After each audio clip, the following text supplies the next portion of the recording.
शिवानी और आप देख रहे हैं बीजापुर एक्सप्रेस। चलते हैं खबरों की ओर।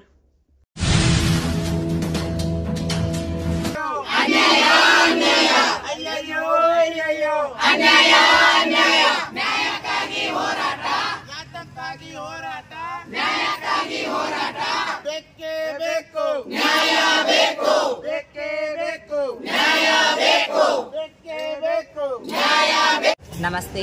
ನಾವು ವಿಜಯಪುರ ಜಿಲ್ಲೆಯಿಂದ ಬಂದೀವಿ. ಜಿಲ್ಲಾಧಿಕಾರಿಗಳಲ್ಲಿ ಮನವಿ ಏನಪ್ಪಾ ಅಂದ್ರೆ ನಮಗೊಂದು ವೈದ್ಯಕೀಯ ಕಾಲೇಜ್ ಬೇಕಾಗಿ ವಿನಂತಿ ಮಾಡ್ಕೊಳಕತ್ತೀವಿ. 7 ದಿವಸಲಿಂತ ನಾವು ಧರಣಿ ಕೂತರು ನಮ್ಮನ್ನು ಯಾರು ರೆಸ್ಪಾನ್ಸ್ ಮಾಡಿಲ್ಲ. ಯಾವ ಮುಖ್ಯಮಂತ್ರಿನೂ ಬಂದಿಲ್ಲ, ಶಾಸಕರು ಬಂದಿಲ್ಲ. ಗೋರ್ಮೆಂಟ್ದಲ್ಲಿ ಎಷ್ಟೋ ಎಕರೆ ಜಾಗ ಅದ ಅಂದ್ರೂ ವಿಜಯಪುರ ಜಿಲ್ಲಾದಾಗ ದುನಿಯಾದ ಎಕರೆ ಜಾಗ ಅದ. ಅದಕ್ಕೆ ಒಂದು ಸ್ವಲ್ಪ ರೊಕ್ಕ ಶಾಂಕ್ಷನ್ ಮಾಡಿ ನಮ್ಮ ಬಡವ್ರ ಮಕ್ಕಳಿಗೆ ಒಂದು ಕಾಲೇಜ್ ಕಟ್ಟಿಸ್ಬೇಕಂತ ಹೇಳಿ ವಿನಂತಿ. ಹಾಗಾಗಿ ಈಗೇನಪ್ಪ ಅಂದ್ರೆ ಎಷ್ಟು ಬೇರೆ ನಮ್ಗೆ ಸರ್ಕಾರ ಬಿಟ್ಟು ಮತ್ತೊಂದು ದವಾಖಾನೆಗೆ ಹೋದ್ರೆ ಯಾರು ಕೇರ್ ಮಾಡಲ್ಲ, ಖಾಸಗಿ ಆಸ್ಪತ್ರೆಗೆ ಹೋದ್ರೆ. ಹಂಗಾಗಿ ನಾವು ವಿನಂತಿ ಮಾಡ್ಕೊಳ್ಳೋದು ಏನಪ್ಪಾ ಅಂದ್ರೆ ನಮಗೊಂದು ವೈದ್ಯಕೀಯ ಕಾಲೇಜ್ ಬೇಕಂತ ಹೇಳಿ ಬೇಡ್ಕೊಳಕತ್ತೀವಿ. ಇಲ್ಲಿ ಶಾಸಕರಾಗ್ಲಿ ಮಿನಿಸ್ಟರ್ ಆಗ್ಲಿ ಯಾಕೆ ಇದಕ್ಕೆ ಇಲ್ಲಿ ನಮ್ಮನ್ನ ಯಾರು ರೆಸ್ಪಾನ್ಸ್ ಮಾಡಿಲ್ಲ. ಅವ್ರು ಸ್ವಂತ ಇದನ್ನ ಅದಾವ್ರಿ, ಅವರೆಲ್ಲ ಸ್ವಂತ ಖಾಸಗಿ ಆಸ್ಪತ್ರೆ ಅವ್ರು ಹಾಕಿದವ್ರು ಎಲ್ಲ ತೋರ್ಸ್ಕೊತಾರ. ನಮ್ಮಂತ ಬಡವ್ರ ಮಕ್ಕಳು, ನಮ್ಮಂತ ನಾವ್ ಎಲ್ಲಿ ಹೋಗೋಣ? ನಮ್ಗೆ ಸರ್ಕಾರಿ ಕಾಲೇಜ್ ಬೇಕೇ ಬೇಕು. ಆಗ್ಲಿಕ್ಕಂದ್ರೆ ಮುಂದೆ ನಾವ್ ಇದಕ್ಕಿಂತ ಅತಿ ಪ್ರತಿಭಟನೆ ಮಾಡಕ್ ನಾವು ಹೆಸರು ದೃಢವಾಗಿದ್ದೀವಿ. ನಿಮ್ಮ ಹೆಸರು? ನನ್ನ ಹೆಸರು ರೋಹಿಣಿ ಹೇಳಿದೆ.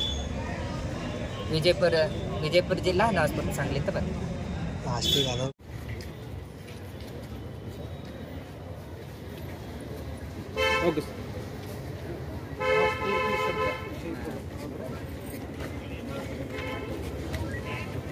ಯಾಕಡವ್ರಿ ಅಂದ್ರೆ ಓ ಇವ್ರೆ ಸಾಹೇಬ್ರೆ ಕೇಳ್ರಿ ಬರ್ರಿ ಹಿಂಗೆ ಮಾಡ್ತಿರ್ತೀವಿ.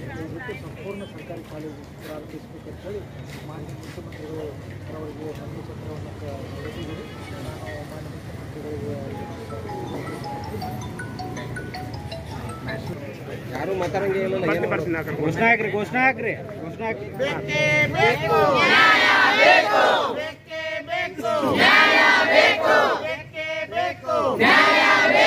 ಜಾತಕ್ಕಾಗಿ ಹೋರಾಟ, ನ್ಯಾಯಕ್ಕಾಗಿ ಹೋರಾಟ, ಜಾತಕ್ಕಾಗಿ ಹೋರಾಟ, ನ್ಯಾಯಕ್ಕಾಗಿ ಹೋರಾಟ, ಎಲ್ಲಿವರೆಗೆ ಹೋರಾಟ, ಗೆಲ್ಲುವರೆಗೆ ಹೋರಾಟ, ಎಲ್ಲಿವರೆಗೆ ಹೋರಾಟ, ಗೆಲ್ಲುವರೆಗೆ ಹೋರಾಟ.